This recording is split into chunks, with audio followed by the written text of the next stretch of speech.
Welcome sa Durs TV. Kung interesado ka sa ganitong news, huwag kalimutang isubscribe ang ating YouTube channel. Maraming salamat! Welcome po ulit sa ating panibagong update tungkol sa Kim Pao. Ihahatid ko po sa inyo ang pinakabago at pinaka-latest na mga kaganapan tungkol sa kanila. Kaya naman kung hindi ka pa subscriber ng ating channel, pindutin nyo na ang notification bell para lagi kayong updated sa mga balitang trending at napapanahon. So ayan, welcome back again sa ating YouTube channel mga ka-Kim Pao, and for tonight's video ang pag-uusapan natin ay tungkol po sa mga importanteng kaganapan kina Kim and Paolo Avellino. So meron akong panibagong i-share sa inyo mga ka-Kim Pao na kung saan sabi nga dito, calling Pao a red flag daw.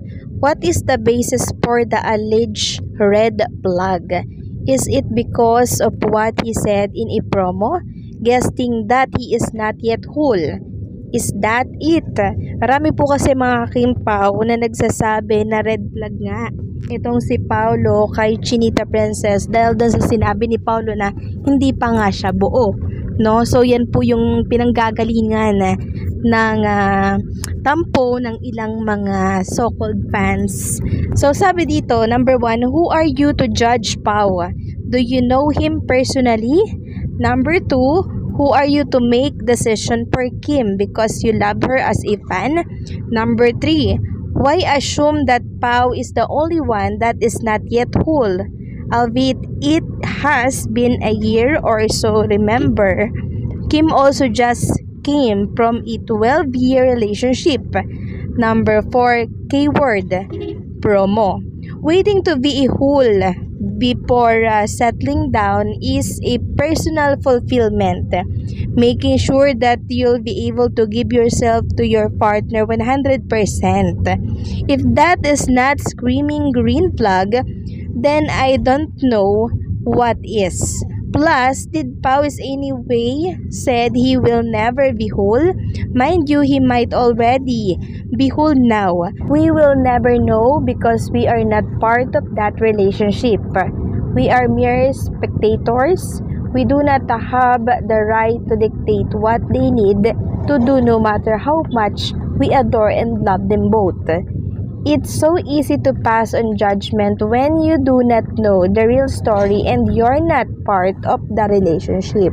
So, very well said mga ka-Kim Pao. Maraming salamat sa nag-post ng napakagandang statement na to for Paolo Avellino.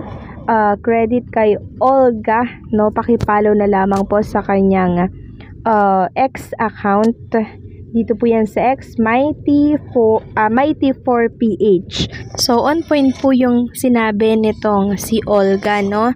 So, para to sa mga bashers ni Paolo Avellino na lagi pong kino-question yung mga binibitawang salita po ni Pao na red flag umano, itong si Paolo Avellino na pang promo lang daw yung mga sinasabi ni Paolo. So, ang daling magsalita para po sa kanila kasi hindi naman nila kasi alam talaga kung anong meron kay Kim and Paolo. Kaya kung ano lang po yung nakikita, kung ano lang yung naririnig nila, yun lang po yung pinagbabasehan nila. Pero yung behind the camera, kung ano pa yung masigit kay Kim and Paolo, hindi po nila yun nakikita. Kaya ang bilis po nilang mag-judge. But anyway, hinahayaan ko na lamang mga ka-Kim Pao yung mga nag-uusig kay Paolo, ganun din kay Kim Chiu. Dahil tayong mga fans lang naman po ang nakakaintindi kung anong meron sa kanila kasi araw-araw tayong nakatutok sa kanilang mga ginagawa, 'di ba? Ganon din po sa mga kilos nila. Basta wag na lang tayong magpaapekto sa mga sinasabi nila mga ka-Kim Pao kasi si Kim and Paolo Avellino nga po, 'di ba?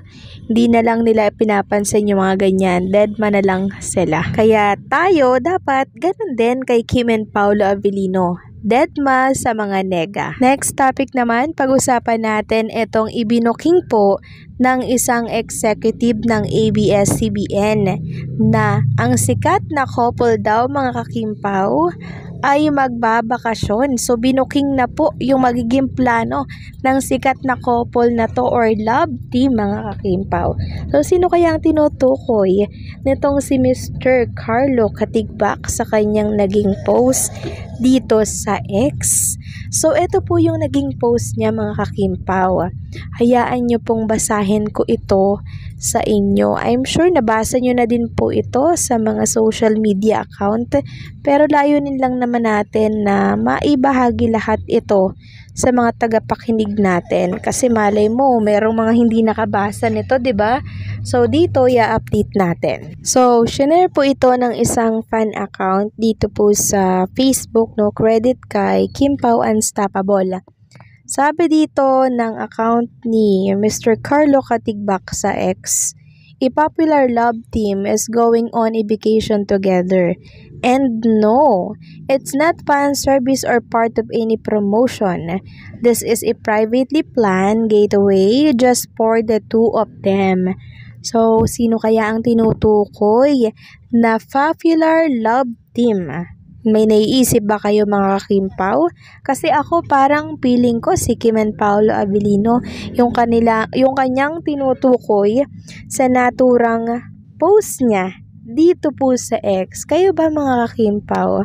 Hula nyo din po ba si Kim and Paolo Avellino ang tinutukoy niya dito na magbabakasyon together and hindi ito parte ng promotion ng kanilang movie or ng kanilang project?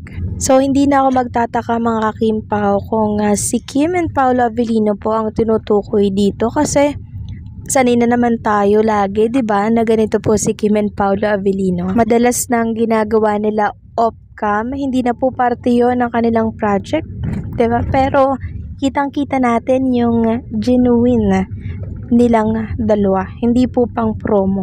Unlike sa iba na pag nakaharap lamang sa camera, sweet, 'di ba? Si Paolo kasi kahit hindi po nakatutok yung camera, sweet sila talaga sa isa't isa. Kaya marami pong nagsasabi na tong dalawang to in a relationship na. Hindi lang po mga fans ang nagsasabi niyan, maging yung mga taong nakakasama po nila sa trabaho, sa showbiz. And syempre, deserve naman po ni Kim and Paolo Avellino mga Kimpaw mag-vacation. 'Di ba? Lalo't higit malapit na pong birthday ni Chinita Princess, 'di ba? Kaya sobrang deserve nilang dalawa magliwaliw. Sabi nga po ni Paolo Avellino at Kim Chiu, magbabakasyon sila sa piling ng isa't isa. Yun nga lang, hindi natin alam kung saang lugar yan. Basta tayo, hindi ba natin alam kung saan sila magbabakasyon, masaya na din tayo. Basta lagi silang together, masaya na tayo doon mga Kimpaw.